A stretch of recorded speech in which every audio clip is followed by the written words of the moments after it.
Hello everyone. Today I have a very interesting story for you about a lazy boy who was actually quite smart.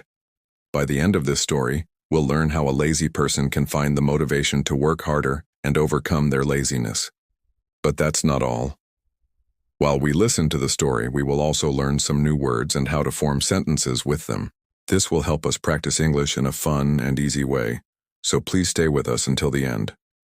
Once upon a time, in a small village, there lived a young boy named Ryan. He lived with his parents in a small house on the edge of the town. Ryan was very lazy. Every day he helped his father in the fields, but his only job was to chase away the birds that came to eat their rice crops. Most people used sticks or slingshots to chase the birds, but Ryan didn't want to move too much. So, he built wooden poles in different parts of the field and connected them with ropes. This way, he could scare the birds without having to stand up. He could simply lie down and relax.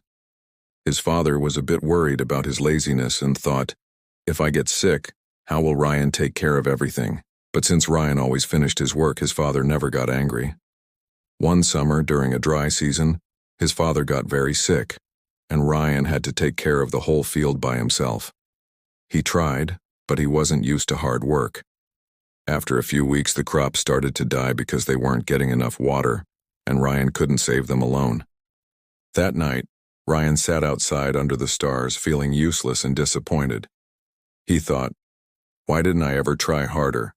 Now my family's hope is gone. The next morning, he heard people talking in the village.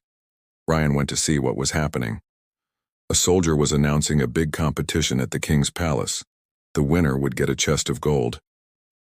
Ryan thought, this could save my family. Without thinking much, Ryan said he would join the competition.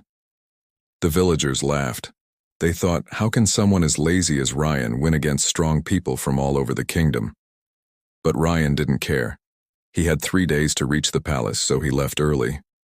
His parents didn't think Ryan would win, but they hoped this would make him work harder and change his lazy ways.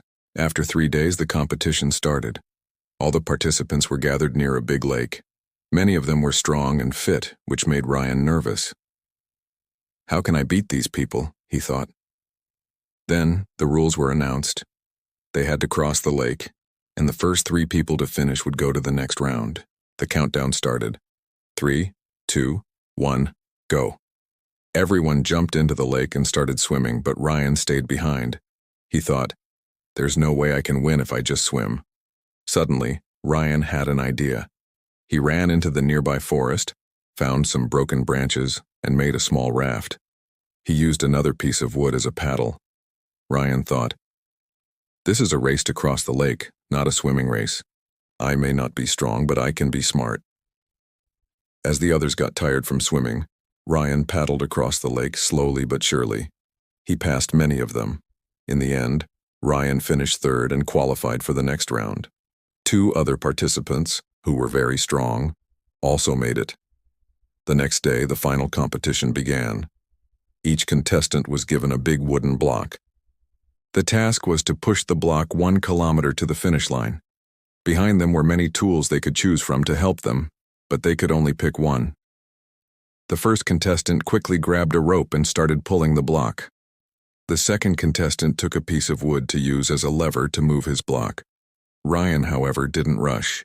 He thought carefully about the tools. I can't win by using my muscles, I need to think smarter, he said to himself. After thinking for a while, Ryan picked a small knife. The crowd was confused.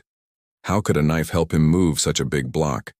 But instead of pushing the block, Ryan started carving it. He cut the block into a round shape like a ball. After an hour, Ryan finished carving. Now, instead of a heavy block, he had a wooden ball. Ryan pushed the ball easily, while the other contestants struggled with their heavy blocks. He rolled it down the road, catching up to the others. With all his strength and determination, Ryan was the first to cross the finish line. The crowd cheered loudly.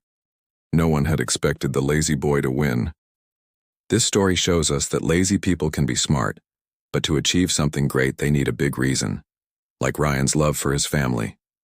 So, if you ever feel lazy, find a strong reason to work hard, whether it's for your family, your dreams, or proving others wrong. A big goal can motivate you to give your best. Today, We also learned new words and sentences through this story. Remember, learning English can be fun when you practice regularly. So, keep listening, learning, and growing. And don't forget to subscribe. Thank you for watching, and I'll see you in the next story.